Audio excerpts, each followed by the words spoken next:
பகவான் உங்களுக்கு புத்திர பாக்கியத்தை தரக்கூடியவர், நல்ல புத்திரத்தை தரக்கூடியவர்.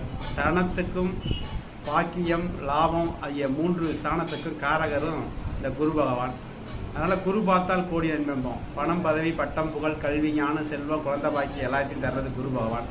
அந்த குரு பகவான் கெட்டு போனால் என்ன செய்யணும் அப்படின்னா, குரு பகவான் கெட்டு போகிறது நீசமாகிறதோ அல்லது நீசமான கூட சில இடத்துல நல்லது தந்துடும். அந்த குருவோட ராகு சேர்த்துருக்கிறது, குருவோட ராகு சேர்த்து சனியால் பார்க்கப்படுறது, இதெல்லாம் குரு சண்டால யோகம் போகும். இது மாதிரி பலவீனமான நிலைகளில் என்ன செய்யணும் அப்படின்னா, குருவுக்கு முல்லை மலை சாத்தி பொன்னிற வஸ்திரங்களை அணிவித்து கொண்டக்கடலை நைவேத்தியம் செய்து அதை வழிபாடு செய்து குரு சுலோகம் சொல்லி, அது குறிப்பாக இது எப்போ செய்யணும்னா வியாழக்கிழமை குரு உரையில் செஞ்சு ஒரு 10 பேருக்கு தானமாக அந்த கொண்டக்கடலை எடுத்து கொடுக்கணும்.